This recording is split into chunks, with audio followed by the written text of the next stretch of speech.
Hello viewers, नमस्कार। आप सभी का अनअकैडमी आईएएस ऑफलाइन सेंटर के यूट्यूब चैनल पर स्वागत है। सो फाइनली अमेरिका के लिबरेशन डे खत्म हो चुका है डोनाल्ड ट्रंप के हिसाब से। डोनाल्ड ट्रंप ने एक तरीके का टैरिफ सुनामी लॉन्च कर दिया है और कई सारे कंट्रीज आज अपने फॉरेन पॉलिसी और इकोनॉमिक पॉलिसी को रीएडजस्ट करने का प्रयास कर रहे हैं। फ्रेंड्स, आज के वीडियो में जाने के पहले एक चीज तो क्लियर है कि एक बहुत बड़े स्कॉलर ने कहा था कि किसी भी ग्रेट पावर जो सुपर पावर रहता है उसकी जो लाइफ स्पैन होती है, वो कितने समय तक सुपर पावर रहता है, वो होती है 100 साल। अगर आप यूके की बात करें तो वही केस था। और अमेरिका जो 1945 के बाद, या इनफैक्ट आप कह ले 1925-30 के लगभग, जब से अमेरिका एक वर्ल्ड का प्री डोमिनेंट पावर रहा है, अब उसकी 100 साल लगभग खत्म होने को आ गई है। And that is why Donald Trump जो है वो घबरा गए हैं और डोनाल्ड ट्रंप इस तरीके का एब्रप्ट, आर्बिट्री, नॉनसेंसिकल पॉलिसी ला रहे हैं जिसकी वजह से वर्ल्ड में काफी ज्यादा डिसरप्शन हो रहा है। सो जिस तरीके से अमेरिका के प्रेसिडेंट ने इस तरीके का रेसिप्रोकल टैरिफ लगाया है, forgetting the fact that America केवल गुड्स के बारे में बात करता है जहां पे उसकी ट्रेड डेफिसिट है। फॉर एग्जाम्पल विद इंडिया, वो कहता है कि इंडिया जो है वो हार्ली डेविडसन के बाइक नहीं आने देता। भाई, आपके फेसबुक आता है इंडिया, आपके गूगल आता है, आपका अमेजोन आता है, आपका उबर आता है, आपके एचपी के लैपटॉप्स आते हैं। Why are you not talking about the intangibles, the service sector?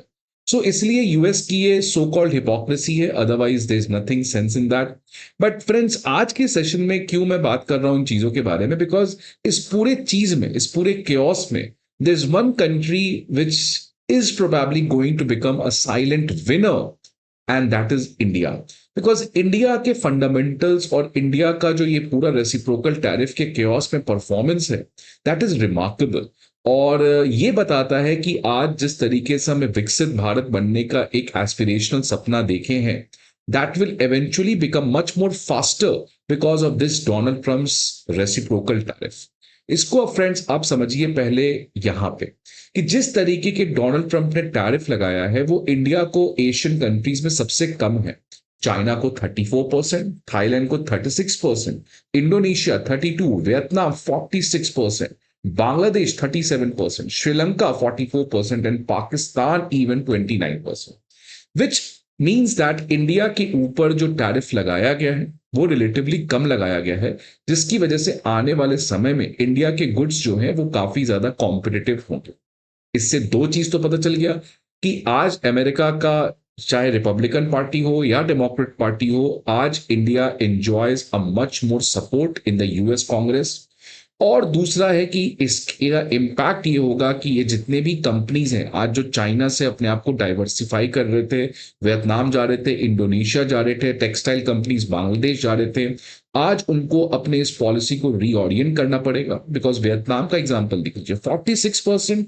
Can you imagine? 50% का लगभग टैरिफ लगा है। तो इसलिए आज ग्लोबल सप्लाई चेन्स वापस से रीएडजस्ट होंगे। India for sure will find a place in the global supply chain.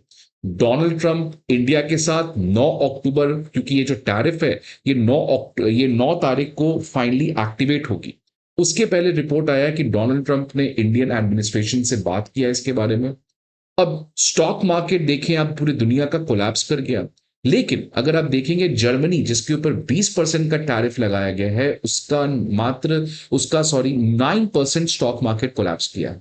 London tariff 10%, stock market collapse by 5%। Tariff 24% to Japan, very good friend, closest ally of United States of America, 8% tariff. China 34% tariff, 10% से Chinese stock market collapse कर गई। 10% tariff Australia, 4.2% पे आपकी stock market crash की। अब क्या हाल है India का? अगर इंडिया का आप देखेंगे 7 अप्रैल, मैं आज की बात नहीं कर रहा हूं, कल की बात कर रहा हूं, यस्टरडे, जब पूरे स्टॉक मार्केट दुनिया के क्रैश किए थे, इंडिया का जो सेंसेक्स है वो जब शेयर मार्केट बंद हुआ 3:30 बजे, उस समय का डेटा मैं आपके सामने रखा हूं। और हमारा स्टॉक मार्केट मात्र 3% से घटा है फ्रेंड्स। सो आप देख सकते हैं कि इंडिया के शेयर मार्केट को जिस तरीके से हम पोर्ट्रे कर रहे हैं कि हमारा स्टॉक मार्केट कोलैप्स कर गया था, if you compare that thing with these countries, then India का स्टॉक मार्केट बहुत ही कम क्रैश किया है एज कंपेयर टू दीज। आप देख सकते हैं Germany friends 9%, can you imagine? China 10%। Pakistan की तो हालत ये हो गई थी कि उनको स्टॉक मार्केट ट्रेडिंग बंद करना पड़ा, सस्पेंड करना पड़ा। अब 8 तारीख को क्या हुआ, आज जब स्टॉक मार्केट बाउंस बैक किया, आप देख सकते हैं इंडिया का स्टॉक मार्केट लगभग 1.5% से बढ़ गया। दैट इज अ रिमार्केबल, कहीं भी इतना ज्यादा एक दिन में नहीं बढ़ा। सो दैट शोज कि बहुत ही शॉर्ट टर्म फ्लक्चुएशन आया स्टॉक मार्केट में। Now it is getting back from where it fall. So ये बताता है, बिकॉज फ्रेंड्स देखिए, stock market obviously it doesn't speak for present, but yes it speaks for the future. Stock market speaks for the future. आज India का stock market क्यों इतने boom पे, because it everyone knows that India is going to be the economic theft in the coming time, and that's why everyone is optimistic about India's growth. इसलिए share market India का perform अच्छा कर रहा है। और ये बात क्लियर है कि जिस तरीके से ट्रंप के रेसिप्रोकल टैरिफ के बाद हमारे शेयर मार्केट में उतना ज्यादा टर्बुलेंस नहीं आया as compare to other country, that means that the stock market spoke for India's future. हमारे बॉन्ड मार्केट का जो यील्ड है बहुत ही रोबुस्ट रहा। यूएस का बॉन्ड यील्ड 23 बेसिस पॉइंट से गिरा, चाइना का 15, यूरोजोन का 29 बेसिस पॉइंट से। लेकिन इंडिया का देखिए जो बॉन्ड यील्ड था वो 6.481 था before tariff, and after tariff it came down to only 6.479, which means बहुत ही स्मॉल डिप आया है हमारे बॉन्ड यील्ड में, विच मींस अगेन हमारे स्टॉक मार्केट, हमारे फाइनेंशियल मार्केट में बहुत ही बड़ा रेजिलियंस देखने को मिला। आज इस सेशन में फ्रेंड्स हम लोग इसके बारे में और बात करेंगे, कैसे और सिग्निफिकेंट बेनिफिट्स इंडिया को मिल सकता है। बट आगे बढ़ने के पहले एक बहुत ही इंपॉर्टेंट इंफॉर्मेशन आप सभी के लिए कि academy IAS previous year questions, current affair magazines और प्रीलिम्स मॉक टेस्ट, ये तीनों चीज के पीडीएफ आप आपके सामने लेके आए हैं। ये सारे पीडीएफ आपको हमारे इस वीडियो पे दिए गए डिस्क्रिप्शन पे एक लिंक मिलेगा, उस लिंक पर जाके आप इन सभी को डाउनलोड कर सकते हैं एब्सोल्युटली फ्री ऑफ कॉस्ट। इसके अलावा if you need any information feel free to call on this number और visit any of our offline center. अब आप देखिए फ्रेंड्स, एक तो मैंने बताया कि टैरिफ के बाद इंडिया को जो नुकसान है अभी तक काफी कम मिला। अब इंडिया के लिए अपॉर्चुनिटी क्या है? फाइनेंशियल टाइम्स में आता है कि नाइकी और एडिडास जो है वो इंडिया आने जा रहे हैं। बिकॉज फ्रेंड्स अगर आप देखेंगे कि नाइकी जो है यूएस की कंपनी है, लेकिन 50% जो शूज है नाइकी का वो वियतनाम में बनता है। एडिडास का 46% शूज जो है वो वियतनाम में बनता है। अब वियतनाम के ऊपर तो भैया 46% का टैरिफ लग गया है। सो अब फाइनली नाइकी एडिडास जो सोच रहे थे इंडिया आने का, अब उनके लिए मजबूरी हो चुकी है। So that's why there is a huge diversification, reorientation the global supply chains. तो फुटवेयर मार्केट देख सकते हैं, वियतनाम जो है वो 12% शेयर कर कंट्रीब्यूट करता है। अगर ये मार्केट फ्रेंड्स इंडिया में आएगा, चाइना में से कुछ मार्केट इंडिया में आएगा, राइट, बांग्लादेश का कुछ मार्केट अगर इंडिया में आएगा, बिकॉज बांग्लादेश में अगेन 37% टैरिफ।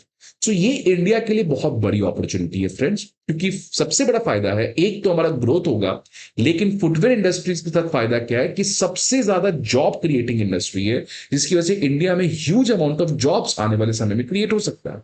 अगर टेक्सटाइल की बात करें, जिसका वर्ल्ड का सबसे बड़ा प्लेयर चाइना है और सेकेंड नंबर पे बांग्लादेश है, अब टेक्सटाइल कंपनीज भी बांग्लादेश से हटेंगे, और जो कंपनीज चाइना से हट के बांग्लादेश जा रहे थे अब वो बांग्लादेश ना आके इंडिया आएंगे।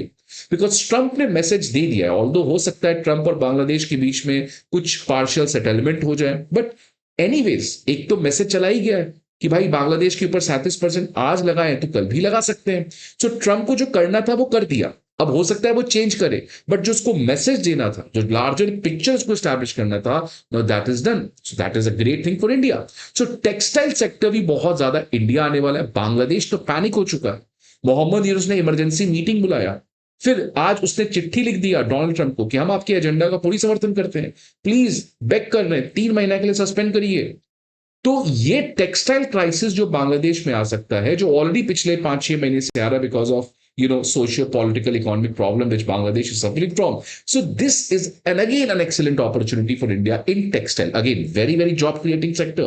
India में अगर इतने बड़े डेमोग्राफी को जॉब देना है, so textile, footwear, जिनको लेबर इंटेंसिव इंडस्ट्रीज कहा जाता है, that is very very much. China friends देखिए कैसे पैनिक में आ गया। अब चाइना को पता है कि एक तो ऑलरेडी उसका एक्सपोर्ट घट रहा है, एफडीआई घटा है इस साल, अगर आप डेटा देखेंगे फॉरेन पोर्टफोलियो इन्वेस्टमेंट्स लगातार अपना पैसा निकाल रहे हैं। अब चाइना करेगा क्या? बिकॉज चाइना की इकोनॉमी में एक्सपोर्ट एक बहुत बड़ा रोल प्ले करता है। इंडिया को तो ऐसे भी बहुत कम एक्सपोर्ट करते हैं, हमारा तो खुद का कंजम्पशन बहुत बड़ा है। तो अगर कल को हमारा एक्सपोर्ट कम भी होता है तो हमें ज्यादा फर्क नहीं पड़ेगा, लेकिन चाइना फ्रेंड्स झेल नहीं पाएगा।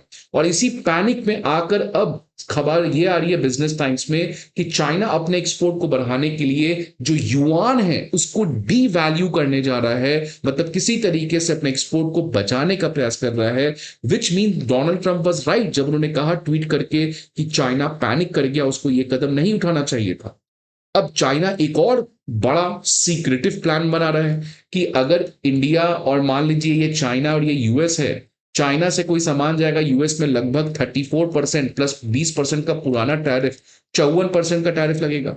इंडिया से यूएस जाएगा 26%, हाफ।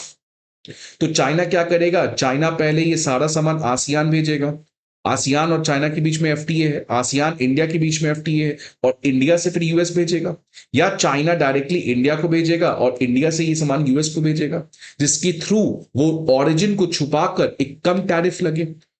तो ये जो डंपिंग जिस तरीके से अब चाइना करने जा रहा है ये बहुत रियल हो चुका है, और इसलिए भारत इस चीज को समझ चुका। आप देख सकते हैं 5 अप्रैल की खबर आ रही है ये कि अब भारत ने कहा है कि चाइना से जितने भी इंपोर्ट आए हैं उसके ऊपर अब निगरानी को बढ़ाई जाएगी, बिकॉज चाइना प्लान कर रहा है डंपिंग करने का। हमारे जो कॉमर्स सेक्रेटरी है सुनील बर्तवाल, उन्होंने कहा, और उन्होंने इनफैक्ट बहुत सारे सीरीज ऑफ इमरजेंसी मीटिंग्स रखे हैं कि इस जो चाइना के इंपोर्ट आने की प्रोबेबिलिटी है उसको भी रोका जाए।